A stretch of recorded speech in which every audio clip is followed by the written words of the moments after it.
Vamos a ver en este caso la guía de TP Neurofisio, haciendo hincapié en el TP2, que hace referencia a sinapsis y flujo sanguíneo cerebral. En el primer ejercicio vamos a encontrar un grupo de gráficos donde tenemos dos sinapsis diferentes, la sinapsis 1 y la sinapsis 2. La sinapsis 1, miramos los gráficos, me dice que esta es la neurona presináptica y esta es la neurona posináptica, y de la 2 lo mismo, presináptica y posináptica. Y me dice, mediante estas dos sinapsis, cuál utiliza neurotransmisor y cuál utiliza un movimiento iónico. Y justificar mirando los gráficos. Me está preguntando cuál es una sinapsis química y cuál es una sinapsis eléctrica. Y la diferencia funcional entre la química y la eléctrica era la velocidad. Por lo tanto, fíjense que la señal llega a la presinapsis y enseguida produce un estímulo en la posinapsis. Por lo tanto, es una respuesta súper rápida. Mientras que en esta la señal llega a la presinapsis, pasa un tiempo y produce una señal en la posinapsis.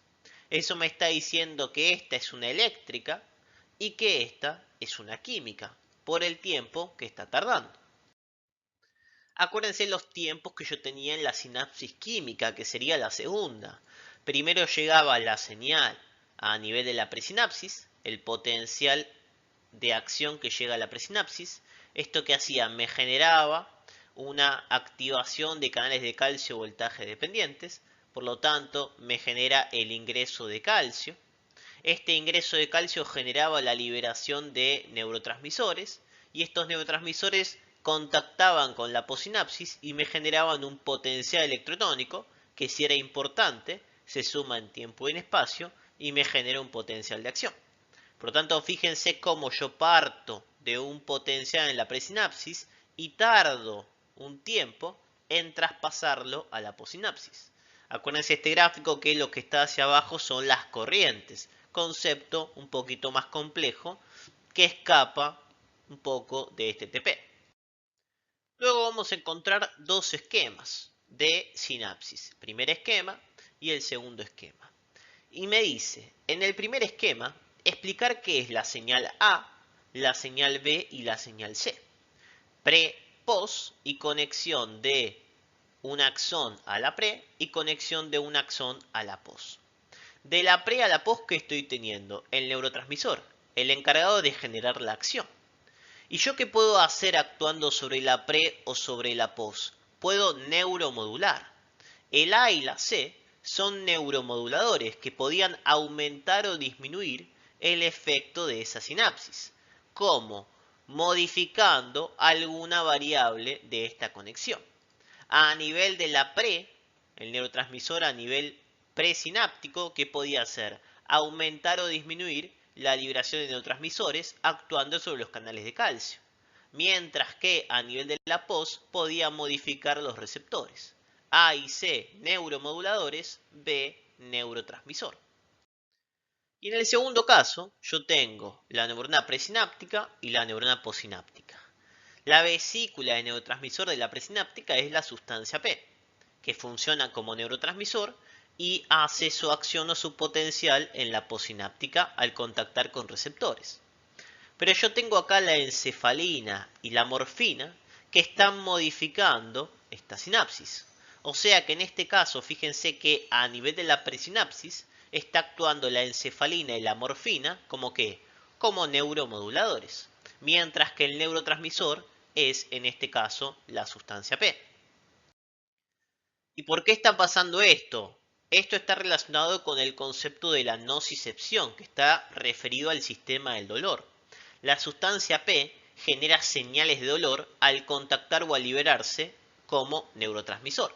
Si yo quiero disminuir esa señal dolorosa, lo puedo hacer mediante la encefalina y la morfina, que lo que hacen es neuromodular y disminuir la liberación de ese neurotransmisor.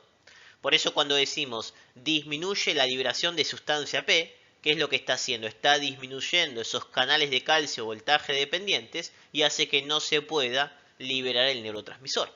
A veces hablamos de que disminuye una sustancia y el efecto puede ser dado como acción de un neuromodulador. Esto lo vamos a ver con detalle cuando veamos el sistema de analgesia endógena. El siguiente ejercicio me muestra diferentes tipos de señales y liberación de neurotransmisor. Cuanto más fuerte sea la señal, mayor cantidad de neurotransmisor voy a estar liberando. Y me hace diferentes preguntas. ¿Qué efectos tendrían los siguientes hechos relacionados con la sinapsis? ¿Qué pasaría si modifico este sistema? Disminución del número de mitocondrias en los botones sinápticos. Las mitocondrias se encargan de generar ATP, que es vital en la célula para mantener la bomba sodio-potasio ATPasa. Pero específicamente en los botones sinápticos voy a tener que la mitocondria le va a dar ATP a esos botones para poder activar y utilizar las bombas que limpian el calcio. Entonces, una vez que yo genero esta despolarización e ingresa calcio, el calcio genera la fusión de las vesículas. Y ese calcio que está dentro generando la fusión se tiene que absorber o se tiene que limpiar.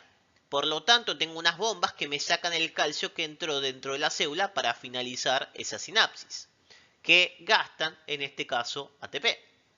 No estaría entonces limpiando ese calcio, el calcio se quedaría acumulado dentro de la célula y estaría constantemente liberando neurotransmisor.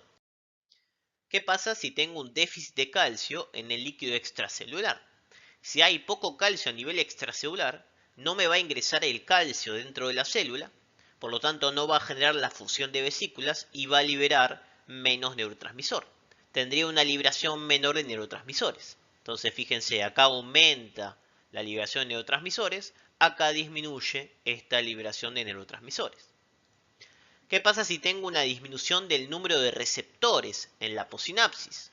Los receptores eran los que se encargaban de recibir esta señal y generarme los potenciales electrotónicos.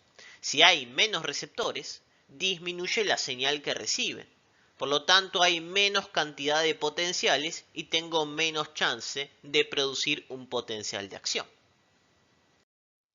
¿Qué pasa si hay un exceso de enzimas degradadoras de neurotransmisores en la hendidura sináptica? Por ejemplo, hay un aumento de la actividad de la acetilcolinesterasa.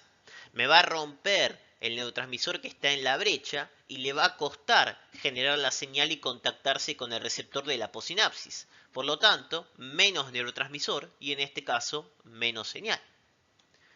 Fíjense cómo son todas situaciones que yo puedo aumentar o modificar o disminuir la sinapsis actuando en diferente momento o en diferente parte de este sistema químico.